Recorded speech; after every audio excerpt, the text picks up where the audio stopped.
মাননীয় প্রধানমন্ত্রীকে কুলাঙ্গার বলে গালি দেওয়া, কে এই রাশেদ প্রধান?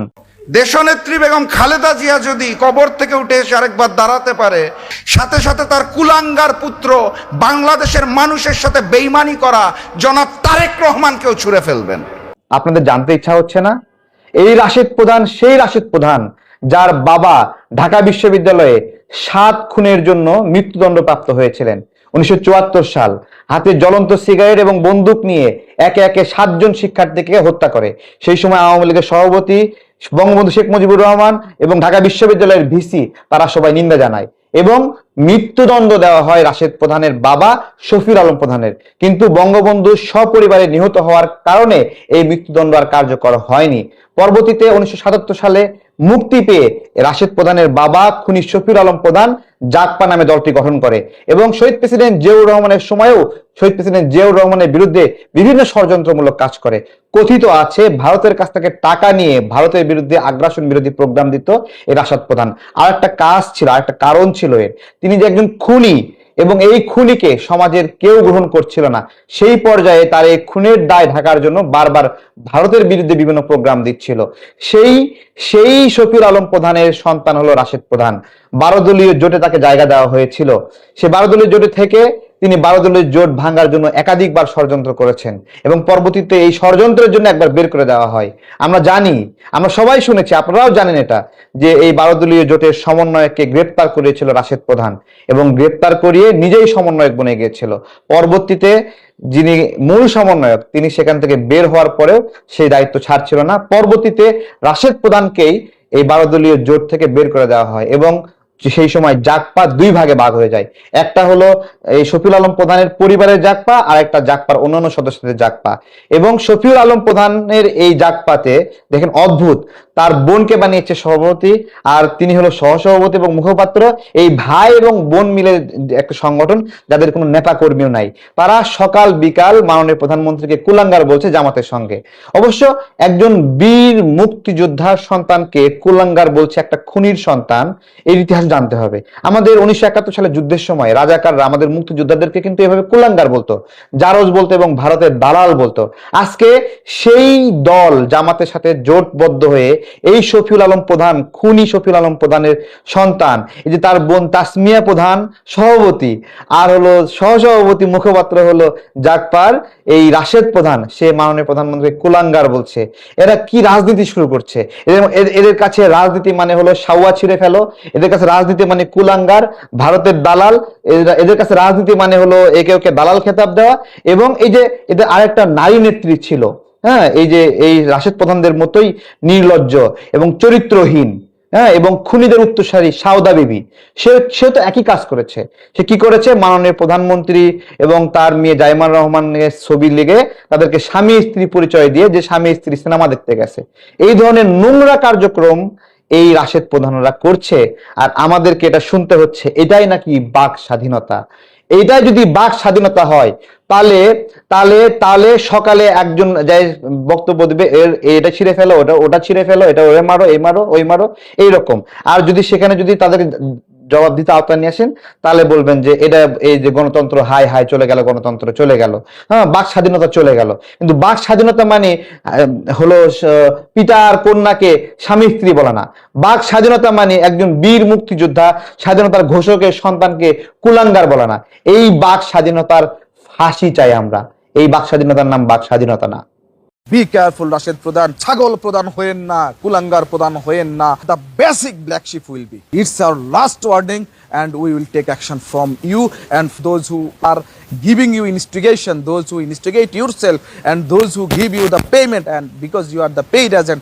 সূরা মায়েদাতে আল্লাহ রাব্বুল আলামিন 87 নম্বর আয়াত স্পষ্টভাবে বলেছেন, তোমরা মিথ্যাকে সত্য, সত্যকে মিথ্যাতে রূপান্তরিত করো না এবং তোমরা সীমা লঙ্ঘন করো না। আল্লাহ নিশ্চয়ই সীমা লঙ্ঘনকারীদেরকে পছন্দ করেন না। সুতরাং আমরা এই রাশেদ প্রধানদেরকে বলতে চাই, সীমা লঙ্ঘন হয়েছে।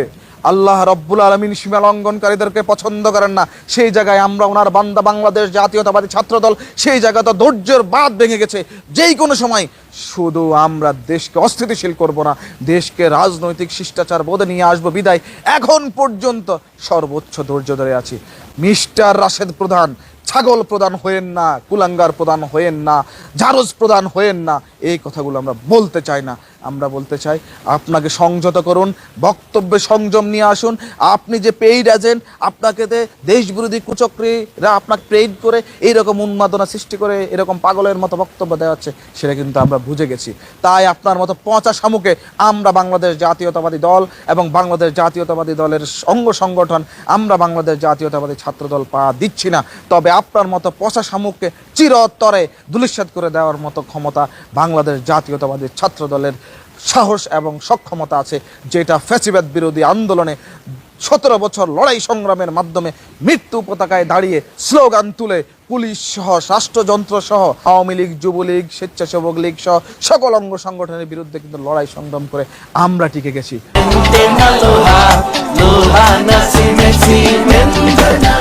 সুতরাং রাশেদ প্রধানদের মতো এরকম অপদার্থ উড়ে এসে জুড়ে বসা মানুষ এদেশের স্টেক গ্রহণ করার কোনো সুযোগ নাই। পেইড এজেন্ট অচিরেই এই পেইড এজেন্টের মুখোশ উন্মোচন করা হবে।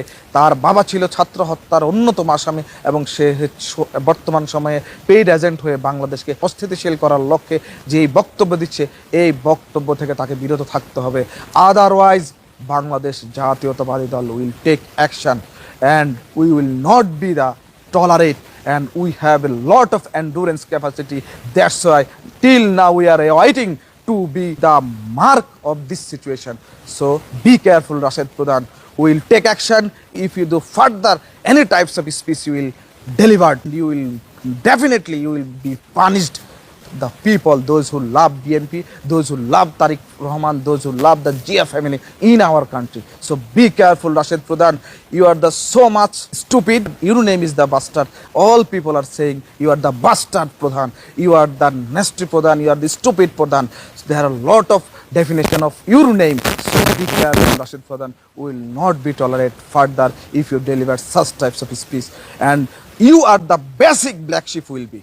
So be careful, Rashid Pradhan, and it's our last warning, and we will take action from you and those who are giving you instigation, those who instigate yourself, and those who give you the payment, and because you are the paid agent, so we are waiting for you. You must control yourself, you must control your speech, you must deliver your speech properly in the manners of politics. দেশনেত্রী বেগম খালেদা জিয়া যদি কবর থেকে উঠে এসে আরেকবার দাঁড়াতে পারে, সাথে সাথে তার কুলাঙ্গার পুত্র বাংলাদেশের মানুষের সাথে বেইমানি করা জনাব তারেক রহমানকেও ছুঁড়ে ফেলবেন, এটা আমি বিশ্বাস করি। উনি এই ৭২-এর মুজিববাদী সংবিধানকে ছুঁড়ে মারবেন। জুলাই গণ অভ্যুত্থান আমাদের একটা শিক্ষা দিয়েছে নিজেদের ভিতরে, প্রত্যেকটা মানুষের, সেটা হচ্ছে অন্যায়ের প্রতিবাদ করার সৎ সাহস। সেটার প্রমাণ আজকের এই মঞ্চে হয়ে গেছে। আপনারা খেয়াল করেছেন কিনা জানি না, আমাদের বর্তমান সরকার যারা গণভোটকে মানে না, তাদের সাথে যেই সংগঠন আছে সরকারের অংশ, গণ অধিকার পরিষদ, তাদের ছাত্র সংগঠনের সেক্রেটারি এখানে বক্তব্য দিয়ে স্পষ্ট ভাষায় বলে দিয়েছে অন্যায়ের সাথে আমরা নাই। এটাকে বলা হয় হিম্মত, সৎ সাহস, অন্যায়ের বিরুদ্ধে রুখে দাঁড়ানোর যে সাহসটা, যে প্রতিবাদটা, এটা আমাদের আগে ছিল না। এটা আমাদের মধ্যে সৃষ্টি হয়েছে এই জুলাই গণ অভ্যুত্থান থেকে। আমরা এখন প্রতিবাদ করতে জানি, প্রতিরোধ করতে জানি, প্রয়োজনে আবারও রক্ত দিতে জানি। এটা সরকারের জন্য একটা মেসেজ। আজকের এই সমাবেশ থেকে সরকারকে এই মেসেজটা নিতে হবে, না হলে ভবিষ্যতে তাদের জন্য ফ্যাসিস্ট শেখ হাসিনার চেয়েও বাজে পরিণতি আসতে যাচ্ছে। এটা সরকারও বুঝে, এটা সরকারও বুঝে। এই কারণে আপনারা খেয়াল করে দেখবেন প্রধানমন্ত্রীর বাসভবনের নিচে বাংকার তৈরি করার পরিকল্পনা করা হচ্ছে, সুড়ঙ্গ তৈরি করার পরিকল্পনা করা হচ্ছে। এখন এই সুড়ঙ্গর শেষ মাথাটা কোথায় যাবে? যদি বাংলাদেশের ভূখণ্ডের মধ্যে হয়, তাহলে যেখান দিয়ে সুড়ঙ্গ দিয়ে মাথাটা বের করবেন গর্ত থেকে, সুড়ঙ্গ তো ঢুকবেন তো গুপ্ত হয়ে, ওই গুপ্ত সুড়ঙ্গ থেকে যখন বের হবেন মাথাটা উঁচু করবেন, বাংলাদেশের সীমানা হলে আবার ওই জনরসেই পড়তে হবে। আর যদি এখন সুড়ঙ্গের মুখ যে দিল্লি বা শিলংয়ে পৌঁছায়, তাহলে কি হবে বলতে পারছি না, সেটা আপনাদের কিসমত ভবিষ্যতে বলে দিবে। সংগ্রামী সাথী এবং বন্ধুগণ, বক্তব্য দেওয়ার কিছু নাই। গণভোটকে এই সরকার মানতে চায় না, এটা আমরা সবাই বুঝে গেছি। ৭০ ভাগ মানুষ যেই গণভোটে হার পক্ষে বক্তব্য রেখেছে, প্রস্তাবনা দিয়েছে, সমর্থন দিয়েছে, ভালোবাসা জানিয়েছে, ভোটও দিয়েছে। সেই 70 ভাগকে এই মুহূর্তে বিএনপি সরকার মানতে চাইছে না, জনাব তারেক রহমান মানতে চাইছে না।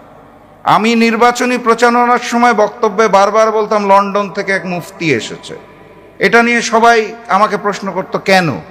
আমি বলতাম লন্ডন থেকে আসার পর উনি ইসলামের ইতিহাস বিকৃত করা শুরু করেছেন, ওনাকে আমি কি নামে ডাকবো, এই কারণে বলি লন্ডনের মুফতি। তারপর দেখলাম উনি আসলে ইসলামের ইতিহাস না, উনি বাংলাদেশের ইতিহাসই পাল্টে দিচ্ছেন। ভূখণ্ডের আমের জায়গায় কাঁঠাল উৎপাদন সৃষ্টি করেছেন, রংপুরের জায়গায় বগুড়া বসায় দিচ্ছেন, এইভাবে করে উনি বাংলাদেশের ইতিহাসও পাল্টে দেওয়া শুরু করলেন। গতকালকে দেখলাম ইসলামের ইতিহাস, বাংলাদেশের ইতিহাস দরকার নাই। জনাব তারেক রহমান নিজের দলের ইতিহাসই তো জানে না। যেই ব্যক্তি নিজের দলের ইতিহাসই জানে না, নিজের দলের নেতাকর্মীকেই জানে না, উনি বাংলাদেশকে কিভাবে জানবে আর বাংলাদেশকে কিভাবে চালাবে, এটা এখন আমাদের প্রশ্ন। অতএব ওই যে উনি 3 বছর আগে ইন্তেকাল করা মজলুম জননেতা মওলানা আব্দুল হামিদ খান ভাসানীকে 79 সালে এসে আবার কবর থেকে জীবিত করে দিতে পারেন যিনি, আমার মনে হয় ওনার চেষ্টা করা উচিত দেশনেত্রী বেগম খালেদা জিয়াকে জীবিত করা যায় কিনা। কারণ আমি নিশ্চিত দেশনেত্রী বেগম খালেদা জিয়া যদি কবর থেকে উঠে এসে আরেকবার দাঁড়াতে পারে, উনি এই 72-এর মুজিববাদী সংবিধানকে ছুঁড়ে মারবেন, সাথে সাথে তার কুলাঙ্গার পুত্র বাংলাদেশের মানুষের সাথে বেইমানি করা জনাব তারেক রহমানকেও ছুঁড়ে ফেলবেন, এটা আমি বিশ্বাস করি। আমি আবেদন জানাতে চাই বাংলাদেশের জনগণকে, আজকের যে আলোচনার বিষয়বস্তু করণীয়টা হচ্ছে নতুন গণ অভ্যুত্থান আসতে যাচ্ছে, তার জন্য প্রস্তুতি নিতে হবে। এইটা হচ্ছে আমাদের এখন করণীয়। কারণ দিল্লির পরিকল্পনায় শিলং থেকে ট্রেনিং প্রাপ্ত বাংলাদেশের প্রক্সি প্রধানমন্ত্রী সালাউদ্দিন সাহেবের নির্দেশনায় নতুন বাংলাদেশ চলবে না। কথাবার্তা পরিষ্কার, প্রস্তুতি গ্রহণ করুন। দেখা হবে নতুন গণ অভ্যুত্থানে, দেখা হবে নতুন বিজয়ে। বিজয়ের পথে যাত্রা শুরু, জীবন অথবা মৃত্যু। আসসালামু আলাইকুম।